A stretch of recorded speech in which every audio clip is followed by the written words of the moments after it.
Student, जय हिंद जय राजधानी। मैं डॉक्टर रमेश यादव, राजधानी एजुकेशन ग्रुप पचकोड़िया जॉबलेट जयपुर से स्वागत करता हूं आप सभी का वेरी इंपॉर्टेंट वाले प्रोग्राम में। और आज तो स्पेशल प्रोग्राम है, आज तो बहुत ही खास प्रोग्राम है, क्योंकि आज जो स्टूडेंट, जो एक व्यक्ति तो हमारे साथ जुड़ने वाले हैं, वो एक सफलता की अद्भुत गाथा के अपने अंदर समेटे हुए हैं। क्योंकि ये वो स्टूडेंट है जो बहुत पहले राजधानी में पढ़ते हैं, लेकिन जैसे इनसे बात हुई, इन्होंने कहा कि राजधानी पढ़ने से पहले एक साधारण सा एक जैसे स्टूडेंट होता है, मतलब एक सरकारी स्कूल में पढ़ने वाला जो बिना सपनों के होता है, लेकिन यहाँ पर आने के बाद एक अलग ही ललक मेरे अंदर जग जाती है। और एक साल मैंने पढ़ाई भी छोड़ी, काम भी किया, उसके बाद में वापस मुख्य धारा में आना और आने के बाद में एक बड़ा मिसाल बनना और एक जिस तरह से कहते हैं ना भीषण प्रतिज्ञा करना, एक अखंड प्रतिज्ञा करना। मतलब ये कि जब यहाँ से निकले उसके बाद में एक ही दिमाग में था कि वापस आऊंगा तो कुछ अच्छा करके आऊंगा। और आज एक बड़ी सफलता की गाथा के साथ आप हमारे बीच हैं और आप राजस्थान पुलिस में सब इंस्पेक्टर पे चयनित हुए हैं। साथ साथ ही आरएस में भी आप इस समय आरएस में भी आपका सिलेक्शन हो चुका है। और बीच में एक बिटिया से कभी कभी बात हुई तो वो आपसे भी कभी कभी एक आधी बार बात हुई, लेकिन जब भी उस बिटिया से बात होती तो वो एक ही बात कहती कि आनंद बना के दिमाग में एक ही बात चल रहा है कि जब भी आऊंगा तो कुछ बन के आऊंगा। तो एक बहुत एक बड़ी बात होती है इतना, मतलब ये करना 2013-14 के आसपास पढ़ना, उसके बाद एक लंबे समय बाद में फिर से इतने गैप देने के बाद में फिर से सर से मिल के आऊंगा। और मिलने के लिए एक बड़ी शर्त, जिसको मैंने कहा ना भीषण प्रतिज्ञा, भीष्म पितामह की तरह भीषण प्रतिज्ञा कि जाऊंगा मैं तभी जब बहुत अच्छा करके जाऊंगा, सफल हो जाऊंगा। और एक साधारण से असाधारण बनने की गाथा के साथ आज मैं आपको उस आपके सीनियर से, आपके एक मोटिवेटर से, जो हर किसी के लिए मोटिवेटर है, एक छोटे से गांव में जन्म लेना, उसके बाद में एक इंस्टीट्यूट में पढ़ना, वहां पर भी प्रेसिडेंट बनना उस इंस्टीट्यूट के अंदर, उसके बाद में फिर एक सपने पाल लेना कि मुझे मतलब एक आईएएस बनना है, आरएस बनना है या किसी बड़ी पोस्ट पे जाना है।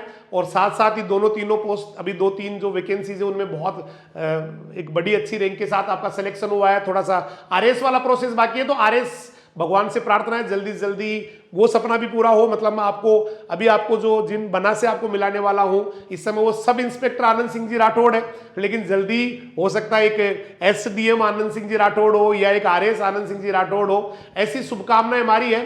तो कैसे बने, क्योंकि चूंकि आज उनका ही एक मोटिवेशन है, वो बड़े मोटिवेशन है कि किस तरह से निकलना, कहाँ जाना। तो मुझे अपना टाइम ज़्यादा या आपका टाइम ज़्यादा खराब नहीं करके, बना का ज़्यादा टाइम खराब नहीं करके, सीधा मैं आपको मिलाता हूँ आनंद सिंह जी राठौड़। आप थापन सिवाना बाड़मेर के रहने वाले हैं।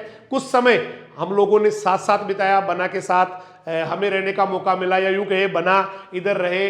तो आपका व्यक्तित्व हमेशा से ही, बीच में भी जो गैप रहा उसमें भी मैं कई बार सोचता था, कई बार मेरे दिमाग में आती थी कि भाई ये इस राजधानी ने ऐसा क्या, मतलब ऐसा पानी यहाँ का है या क्या ऐसा माहौल मिला है कि ऐसे भीषण प्रतिज्ञा हो जाती है और उसके बाद में जाना है तो तभी जाना है सर के पास जब बहुत अच्छा कर लेंगे।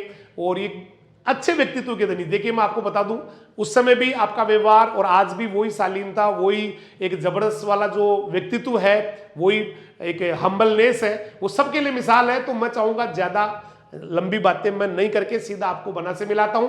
और तो प्लीज आप सारे लोग ना वेलकम कीजिए सब इंस्पेक्टर आनंद सिंह जी राठौड़, और फ्यूचर के एसडीएम या आरएस आनंद सिंह जी राठौड़, उससे भी ऊपर वाली पोस्ट आपको मिले तो स्वागत है बना का। बना आपके बीच है एक बहुत सुपर, मैं समझता हूँ सही, हर ऐसा नहीं है कि जो राजधानी का स्टूडेंट है, कोई भी इंसान चाहे वो कहीं पढ़ रहा हो, सपने पाल रहा हो या सपने नहीं भी पाल रहा हो, उन सब के लिए आप मोटिवेशन है। अमर सिंह जी राठौड़, मैं चाहूंगा दर्शकों से रूबरू हो, दर्शकों का अभिवादन करें।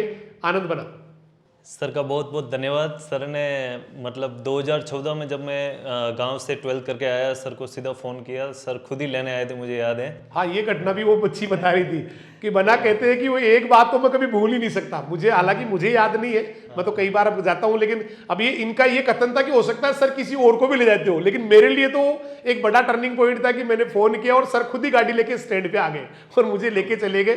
पचकोड़िया स्टैंड से राजधानी ले आए, खुद ने बोला, सर ने विजिट भी करवाया और आराम से यहाँ पे मतलब एक मोटिवेशन, जो पहले जो मोटिवेशन थे वो सर ही थे कि भाई कुछ करना है और आगे बढ़ना है, और मतलब क्या करना है, आगे की रणनीति क्या है, क्या हो, आप आगे क्या क्या कर सकते हो, बीएससी में आप क्या कर सकते हो। तो यहाँ से ही जेट में मेरा सिलेक्शन हुआ उसके बाद मुझे कॉलेज मिली और बीएससी मैंने पूर्ण की। और सर का गाइडेंस समय समय पे मिलता भी रहा, फेसबुक के माध्यम से 1-2 बार बीच में बात भी होती रहती थी। और जो भी स्टूडेंट मुझे मिलता था कि भाई 11th करनी, तो मैं सीधा यही कहता था कि आप राजधानी जाओ, और कहीं मतलब आपको सही दिशा और सही गाइडेंस वहीं से मिला है, और सर का मैं आभारी हूँ। सर ने बहुत ही मतलब अपना समय भी निकाल के कई बार क्लास में भी, और सबसे ज़्यादा मेहनत 3 क्लासें चलती थी एग्रीकल्चर की, अपने बायोलॉजी केमिस्ट्री, उसमें आधी समय मतलब एग्रीकल्चर ही मतलब सर पढ़ाते थे, और मेरे मतलब मैक्सिमम नंबर थे एग्रीकल्चर में। सर ने बोला था 170 ले आओ आपको यूनिवर्सिटी मिल जाएगी, तो मैंने 168 ऐसे कुछ लाए थे उस टाइम में। सर ने जो टारगेट दिया था वो मैंने अचीव किया था उस समय भी, 2014 वाले रिजल्ट में। थोड़ा सा वरना मैं चाहूँगा कि फैमिली के बारे में आप बताएं, क्योंकि एक फैमिली भी बड़ा मोटिवेशन होता है बच्चे के लिए। कई बार ना फैमिली बहुत सपोर्टिव होती है, कई बार बच्चा जो है ना फैमिली मान लो ज़्यादा सपोर्ट नहीं करती है, कई बार परिस्थिति ऐसी रहती है कि वहाँ पर थोड़ा सा पढ़े लिखे कम होते हैं, या कई बार पढ़े लिखे हो। तो परिवार के बारे में बना थोड़ा सा बच्चों को बताएं। मैं बिल्कुल साधारण परिवार से आता हूँ। पिताजी मेरे घर पे ही काम करते हैं, किराने की दुकान है हमारे। और वैसे कोई मतलब वेल एजुकेटेड परिवार से नहीं हूँ मैं, पर साथ हमेशा परिवार का हमेशा रहा, मोटिवेशन परिवार का हमेशा रहा कि भाई तुम क्या क्या कर रहे हो, कुछ कर रहे हो, वो वाली जानकारी नहीं हो, पर उनका ये डेडिकेशन था कि भाई जो कर रहे हो अच्छा कर रहे हो। मतलब परिवार वाले ज़्यादा हो सकता है एजुकेशन के बारे में, लेकिन इतना जरूर जानते कि एजुकेशन मेरे बच्चे के लिए एक दिन बहुत बड़ा एक मुकाम लेके आएगी, या यूँ कहे कि एक बहुत बड़ा मील का पत्थर साबित होगी। तो परिवार जो है ना, साधारण परिवार से वहाँ से निकलना। अच्छा, आपका यहाँ आप जेट की तैयारी करने के लिए आए, उससे पहले एजुकेशन आपने कहाँ से किया, 1st to 12th का? सरकारी स्कूल से ही मतलब मेरा 11th 12th है, 8वीं तक प्राइवेट स्कूल थी, उसके बाद में 11th 12th एग्रीकल्चर सरकारी स्कूल से ही हुई है। तो 1 से लेकर 12 तक सरकारी स्कूल में, मतलब 8 तक, उसके बाद बाकी।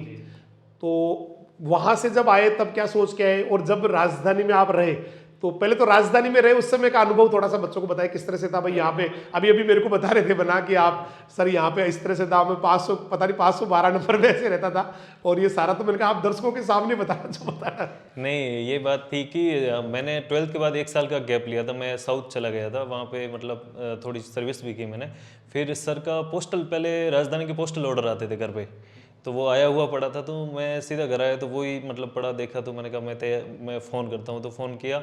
फिर मतलब मैं लेट हो गया था थोड़ा, बैच स्टार्ट हो गया 5-6 दिन बाद में जेट का बैच मैंने ज्वाइन किया था। तो उसके बाद राजधानी आया, तो यहाँ पे मतलब एक तो पहले तो ऐसे लगा कि भाई जयपुर जा रहे हैं तो सिटी में जा रहे हैं, फिर यहाँ आया कि भाई ये तो बिल्कुल गांव है, अपने गांव जैसा ही। पर यहाँ का जो माहौल था, मतलब एजुकेशन का माहौल था, और जो डिसिप्लिन था, पहली बार मतलब जीवन में जो डिसिप्लिन की जो डी स्टार्ट यहाँ से हुई थी कि वास्तव में जो डिसिप्लिन है, सर का व्यवहार है, और क्लासेज, और सुबह जल्दी उठना वगैरह, वार्डन्स वगैरह, और पूरा खुला, और मतलब पूरी एक पढ़ाई वाला जो वातावरण था वो पूरा यहाँ राजधानी में मिला मुझे। जी जी। दूसरा ये था कि यहाँ से मतलब एक बिल्डिंग थी, अभी मैं आया तो सर को बताया मैं कि ये तो पूरा चेंज हो गया, यहाँ पे तो मतलब घास वास खड़ी थी, और पूरी मतलब दूसरा वाला कैंपस था वो पुराना पीछे वाला है, अभी ये नया कैंपस पूरा बना है। तो सर की वो एक बात और याद है, उस टाइम भी सर कहते थे कि ये तो जब स्टार्ट की थी तब से कार्य चल रहा है, ये जब तक चलता ही रहेगा, बंद कभी नहीं होगा, निर्माण कार्य तब से अब तक चालू है। तो वहाँ से आए, आप यहाँ रहे, और कह रहे हैं कि पहले बता रहे थे मेरे को काफ़ी देर पहले, सर यहाँ तो पहले रिझका उगा हुआ था, यहाँ पे तो घास थी, उसके बाद में उधर में उस कमरे में रहा, इस तरह से रहा। अच्छा, उसके बाद सिलेक्शन के बाद भी आप कॉलेज के प्रेसिडेंट बने। हाँ, इलेक्शन लड़ा, तो एकदम से मतलब पॉलिटिक्स का कैसे दिमाग में आ गया कि नहीं अब ये करना है, फिर पॉलिटिक्स से वापस मतलब कैरियर के ऊपर ध्यान देना, और सब इंस्पेक्टर बन जाना, और जल्दी आरएएस के रूप में भी हम आपको देखने वाले हैं। तो ये पॉलिटिक्स वाला कैसे आपको मतलब माहौल ऐसे मिला वहाँ? सर वहाँ पे कॉलेज में यही था माहौल, थोड़ा मतलब कि 3rd ईयर में था उस समय में, और लोगों ने मोटिवेट किया कि भाई इलेक्शन लड़ लेते हैं, क्या है मतलब, तो इसलिए मतलब ज़्यादा इतनी रुचि तो नहीं थी, पर तो भी वो एक परिस्थिति जन्य उस घटना को कह सकते हैं। उसके बाद मैंने 3rd ईयर के बाद 4th ईयर में फिर मैं तैयारी स्टार्ट कर ली थी। मतलब एक सारा देख लिया इतनी सी उम्र में, पॉलिटिक्स भी हो गई, और अब एक अच्छी पोस्ट भी है, और आगे और अच्छी पोस्ट भी मिलने वाली है। मतलब एक होता है ना, एक जो सारे अनुभव जैसे लेने होते हैं, ये भी जरूरी है। देखिए पॉलिटिक्स भी अपने आप में बहुत इंपॉर्टेंट है। केवल हम लोग है ना कोसते रहे लोगों की ये नहीं होता है वो नहीं होता है, करना कुछ चाहिए नहीं, लेकिन आपने वहाँ भी वो किया, उसके बाद में वापस अपने कैरियर पे। अच्छा, कैरियर पे कैसे, मतलब आप वहाँ से पढ़ने के बाद में ऐसा क्या आपके दिमाग में आ गया कि नहीं मुझे तो आरएएस की तैयारी करनी है या सब इंस्पेक्टर बनना है? सब इंस्पेक्टर तो मुझे पता है आपका मुकाम नहीं है, ये तो मैं आपको बता दूं, यहाँ से तो आप संतुष्ट होने वाले नहीं है। अगर इस बार नहीं तो अगली बार, भगवान ने चाहा तो इसी बार हो जाएगा। तो ऐसे कैसे ये हुआ कि आप वापस जो है ना मुख्य धारा में आके फिर से आपने आरएएस की तैयारी शुरू कर दी? उसमें सर ये हुआ कि जब मैं थर्ड ईयर के बाद में फोर्थ ईयर में था तो मुझे लगा मैं क्यों एमएससी करूं। पहले तो मैं एग्रोनॉमी से एमएससी के लिए प्रिपेयर था, सीनियर बीएचयू से कर रहे थे, तो उन्होंने बोला कि भाई कर लो, किताबें ले आया मैं तो करने लग गया। फिर मुझे लगा मैं क्यों नहीं, मुझे तो मैं क्यों ये, तो फिर मैं इलाहाबाद चला गया था 2019 कोविड से पहले। तो पहले तो ये था कि मैं एमएससी करूँ, फिर वहाँ जाके इलाहाबाद से मैंने यूपीएससी की तैयारी स्टार्ट कर ली। फिर कोविड आ गया, कोविड में वापस गाँव आ गए, फिर घर पे रहे। फिर जैसे ही वैकेंसी आई तो फिर मैं आरएस की वैकेंसी की तरफ मुड़ गया। तो 14 तारीख को 14 सितंबर को ये एसआई का पेपर था, 18 को सुपरवाइजर था और 27 अक्टूबर को ये आरएस का प्रीलिम्स था। एक महीने में तीनों तो लगभग हाँ, लगभग एक महीने में 30 दिनों के भीतर भीतर तीनों दिन। तो सुपरवाइजर में भी मेरा हो चुका था सिलेक्शन, अब सब इंस्पेक्टर में हुआ है, आरएस में अभी जारी है यात्रा। नहीं, आरएस की ज़्यादा जो स्टूडेंट्स जैसे बहुत सारे जो आरएस की तैयारी करते हैं, लेकिन बेचारों को पता ही नहीं होता वो कैसे पढ़ना होता है, क्या पढ़ना होता है, कहाँ पढ़ना होता है। तो सबसे अच्छा माहौल इसके लिए कहाँ पर है, और कैसे कभी किसी बच्चे को तैयारी करनी हो तो कैसे वो उसको इसको चुने? क्योंकि आदमी केवल वो ही बनता है। देखिए, हो सकता है किसी और के साथ कुछ भी हुआ हो, लेकिन जनरली ऐसा होता है, किसी के साथ कुछ भी हुआ हो, लेकिन जनरली ऐसा होता है कि जो इंसान कभी कलेक्टर को देखता ही नहीं है या एसडीएम को देखता ही नहीं हो तो बनने का मतलब ही नहीं उसका। तो आदमी जो देखता है वही बनने के बारे में सोचता है। तो एक आरएएस की जो बच्चे तैयारी करना चाहते हैं या इस तरह से एक उनको प्लेटफॉर्म चाहिए, या तो वो कैसे थोड़ा सा उसके बारे में बच्चों को गाइडेंस दे? उसमें ये है कि भाई अपन जैसे सोचते हैं कि भाई एग्रीकल्चर से अपन जेट दे रहे हैं, जेट के बाद अब बीएससी करेंगे तो मतलब बीएससी के बाद में एमएससी पीएचडी, जनरली लड़के यही सोचते हैं एग्रीकल्चर में कि भाई प्रशासनिक सेवा में तो अपन क्यों जाएं, अपना फील्ड तो यही है, फिक्स है। तो ऐसा नहीं है, अपन बीएससी जैसे ही करते हैं तो वैसे स्कूली जो एजुकेशन है ना, जैसे 9th है 12th है, लगभग 9th-10th की लगभग किताबें एनसीईआरटी वगैरह ये हैं, तो 40 to 60% तो सिलेबस वही है। उसके बाद जो है एडिशनल वो अपन मतलब एक जब अपनी नींव अच्छी हो जाती है तो 40 to 60% अच्छा हो गया, उसके बाद में वो मुझे नहीं लगता बाकी वाला पोर्शन तैयार करने में ज़्यादा टाइम नहीं लगता है, वो अच्छा होना चाहिए। और बीएससी में भी ऐसे कई सब्जेक्ट लगते हैं, इकोनॉमिक्स लगती है बीएससी में भी, बीएससी में एक्सटेंशन लगती है जिसमें योजनाएं आ जाती है सभी, ये अपने एग्रीकल्चर वाले सब्जेक्ट सब लगते ही हैं, इन्वायरमेंट लगती है। तो काफ़ी सब्जेक्ट जो होते हैं 20% तो मुझे लगता है बीएससी के सब्जेक्ट ही अच्छे से करें तो अपन मतलब वो सिलेबस कवर हो जाता है। जी सर। अच्छा, मतलब थोड़ा सा ये भी जानना चाहेंगे, जैसे 10th और 12th में क्या स्कोर रहा? क्योंकि बच्चे कई बार ये भी सोचते हैं कि 10th में बहुत ज़्यादा परसेंटेज होना चाहिए, 12th में बहुत ज़्यादा परसेंटेज होना चाहिए, वही बच्चे जो है ना वो आरएएस में तैयारी कर सकते हैं या सब इंस्पेक्टर बन सकते हैं या और भी कहीं जा सकते हैं, यूपीएससी में जा सकते हैं। तो ये परसेंटेज आपका क्या रहा और परसेंटेज का कितना रोल है इस सारे इस पूरे गेम के अंदर, इस खेल के अंदर? मैं तो समझता हूँ कि ये पूरा गेम है जो इच्छा शक्ति का गेम है। इसमें परसेंटेज जो मेरे हैं वो 10th में तो है 60 और 12th में है 62। मतलब 60% 10th क्लास में है, 62% 12th में है, और बीएससी का तो खैर चलो बीएससी में 67 है, बीएससी में कोई ज़्यादा नहीं है। तो इसका मतलब ये है कि जो परसेंटेज का जो लोग कहते हैं परसेंटेज भाई 90+ होनी चाहिए, वही अच्छा कर सकते हैं। तो शायद ये गलत धारणा है। इंसान के जो दिमाग का जो है ना, उसके दिमाग में क्या चल रहा है शायद ज़्यादा इंपॉर्टेंट है बजाय परसेंटेज के, क्योंकि डिजिट किसी का भाग्य निर्धारित नहीं कर सकती या किसी के साथ न्याय नहीं कर सकती।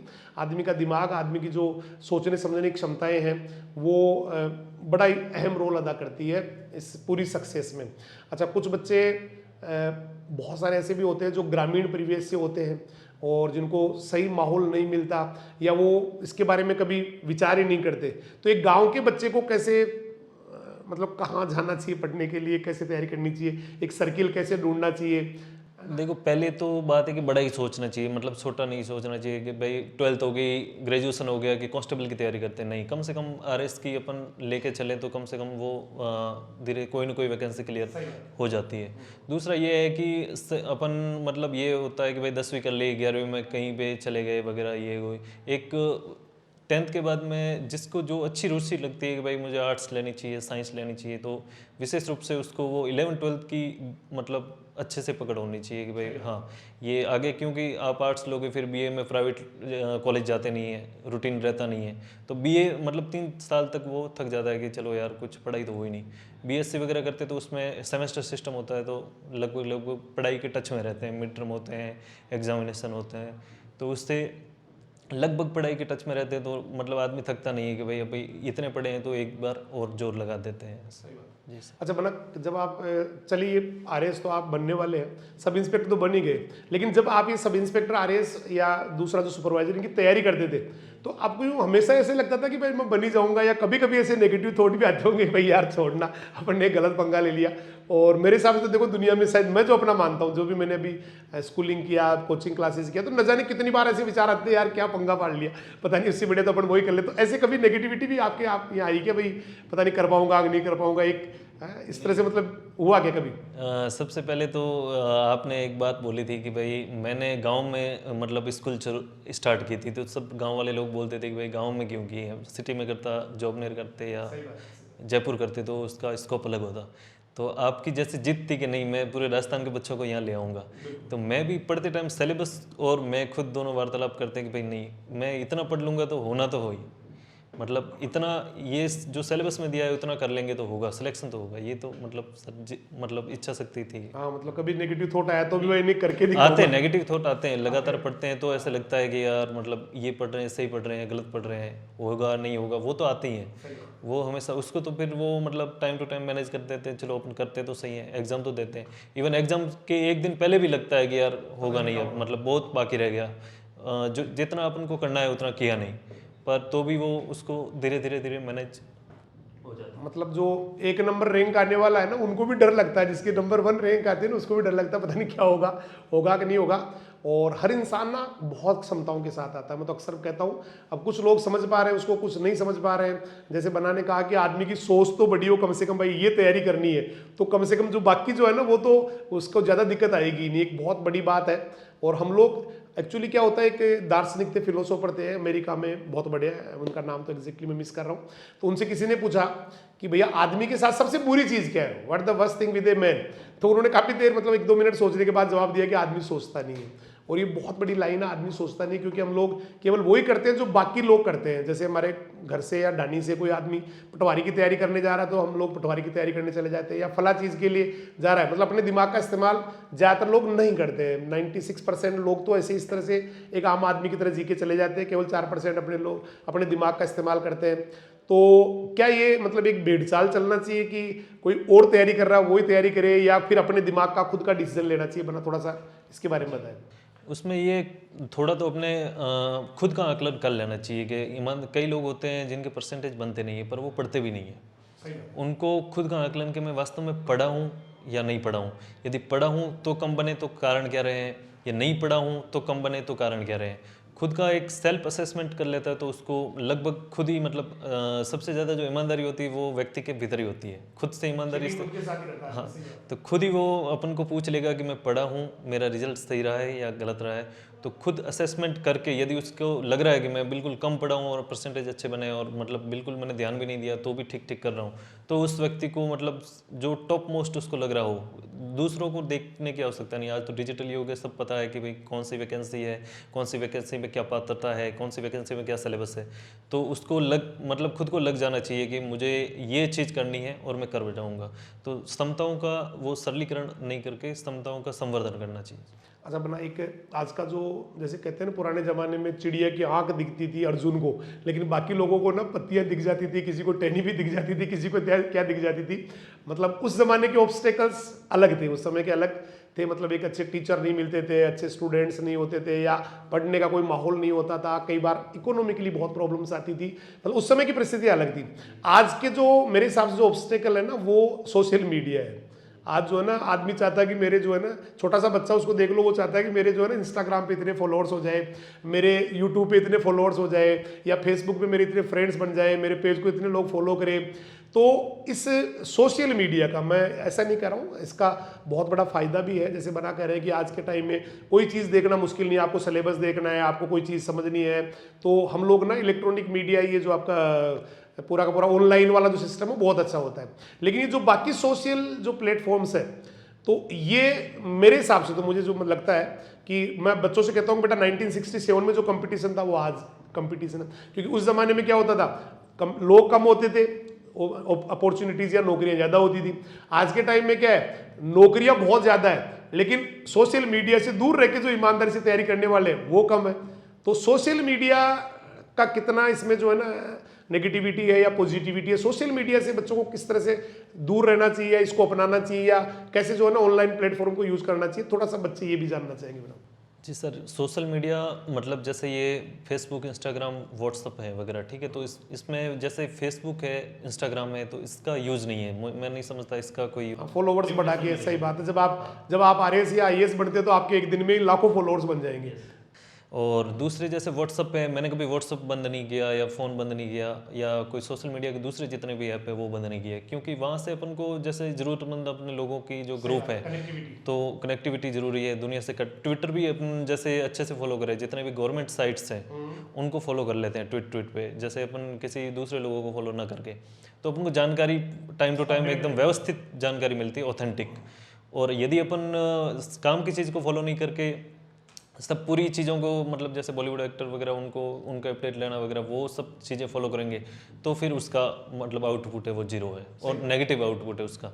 और बाकी ऐसा ये है कि मैनेजमेंट का मामला ये पूरा का पूरा प्रिपरेशन में आप जैसे पढ़ रहे हो, ले लिया मोबाइल, आधा घंटा चला लिया, घंटे चला लिया, तो वो आपका मतलब जो पहले पढ़ा 1 घंटे वो चला गया और बाद में 1 घंटे पढ़ोगे उसमें वो चलेगा जो 1 घंटे आपने सोशल मीडिया चलाया। सही बात, मतलब बहुत बार तो क्या होता है लेके उसको और पता चलता ही नहीं कब तक 1 घंटे में वो छोटे छोटे आजकल वो क्या आते हैं रील्स आती है उनको, तो वो तो इतनी मतलब एक बार देखने लग गया पता नहीं चलता कब आधा घंटा हो गया, 1 घंटा हो गया। तो कुल मिला के कनेक्टिविटी बहुत ज़रूरी है अकॉर्डिंग टू बना, कनेक्टिविटी बहुत ज़रूरी है, एक ग्रुप बहुत ज़रूरी है जहाँ से अपडेट्स मिलती रहती है। जैसे आरएएस की तैयारी कर रहे हैं तो बहुत सारे ऐसे स्टूडेंट्स होते हैं जो आपस में इसके द्वारा जुड़े रहते हैं, बहुत बार नोट्स वगैरह है और कोई वीडियोस वगैरह, बहुत काम की वीडियोस है, इसके लिए ये चीज़ें ज़रूरी है। लेकिन इसका जो आजकल के जो स्टूडेंट्स हैं वो अलग ही इसको एक अलग ले जाते हैं। आज एक बच्चे को 12th के बच्चे को आप ऑनलाइन के लिए देते हो तो वो सारा यूट्यूब पे वो चीज़ें देख लेता है जो उसको नहीं देखनी चाहिए। तो कुल मिला के इसको सही सिस्टमेटिक अगर आप यूज़ करते हैं तो बहुत अच्छा है, और अगर आप इसको मिस यूज़ करते हैं तो ये आपके लिए बहुत घातक भी हो सकता है। अब मुझे लग रहा है बन्ना से मुझे ये जानना चाहिए कि कोई मैसेज वो किसी और को या कोई बात जो है ना, हो सकता है मैं उसको टटोल नहीं पाया हूँ उस बात को, तो इस तरह कोई बात जो बच्चों के लिए हो या कोई और बात दिमाग में हो जो बच्चों को बताना चाहे। जो राजधानी से जुड़े हुए हैं मुझे लगता है उनको तो मैं क्या ही बताऊं, क्योंकि सर पहले ही मतलब मोटिवेशनल सेमिनार वगैरह लेते रहते हैं और सब चीज़ें जितने भी मतलब सक्सेस फेल्योर की कहानियाँ हैं वो तो मतलब टाइम टू टाइम हमें भी बताते थे, आपको भी बताते ही हैं। पर यही है कि भाई 11th-12th तक तो मुझे लगता है फ़ोन तो यूज़ ही नहीं करना चाहिए, और उसके बाद है तो हाँ उसको मतलब थोड़ा छूजी टाइप का यूज़ करना चाहिए कि मुझे कब यूज़ करना है, बात करने के लिए करना है या कोई इन्फॉर्मेशन के लिए करना है। और यूट्यूब वगैरह है तो व्यवस्थित अपन को स्लॉट बना लेना चाहिए कि मुझे क्लासेस देखनी है वगैरह, कुछ नहीं देखना है। ऐसा नहीं है मतलब आप महीने में 1-2 बार मूवी भी देख लो, वो कोई मतलब हानिकारक नहीं है। बाकी सर का आपको वैसे ही मतलब मोटिवेशन मिलता रहता है और सर तो वैसे ही जानकार है बहुत चीज़ों के और आपको बताते ही रहते हैं। और करियर काउंसलर भी मैं तो सर को मानता हूँ कि बहुत ही लोगों को क्या करना चाहिए, क्या नहीं करना चाहिए, कौन सी कॉलेज मिलेगी, कौन सी नहीं मिलेगी। इवन मतलब आपकी प्रिपरेशन एंड होती वहाँ तक नहीं, जहाँ आप कॉलेज में जा रहे हो, आपने एडमिशन लिया है, वहाँ तक भी सर मतलब साथ रहते हैं। जहाँ तक मैंने महसूस किया है कि वहाँ तक भी कि भाई आपको कौन सी कॉलेज अच्छी मिली है, क्या है वहाँ का प्रोसेस, क्या है वगैरह, पूरी जानकारी। सर भी बीकानेर पढ़े हुए हैं तो अपने जो बीकानेर यूनिवर्सिटी के जो भी लोग हैं तो सर बेहतर आपको मतलब देते हैं हर समय। मैं तो खुद मतलब सर के वीडियो मतलब सवाल सॉल्व करवाते देखता रहता हूँ, ऐसे पढ़ते पढ़ते कभी बोर होते हैं तो मैं कि सर लाइव है चलो देख लेते हैं। आरएमबीटी देख लेते, राजधानी फाउंडेशन दंगल देख लेते, मुझे कह रहे थे कि सर क्वेश्चंस वगैरह कभी सॉल्व कराते तो देख लेता हूँ बीच बीच में। तो मुझे लग रहा है शायद ये सारी जानकारी आप लोगों के लिए बहुत फायदेमंद रहेगी।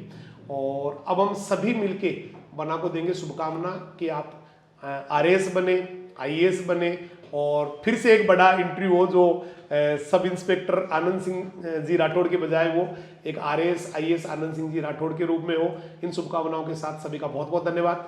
मिलते हैं अगले इंटरव्यू में, तब तक के लिए सभी को नमस्कार। जय हिंद, जय राजधानी। Thank you. सारी बात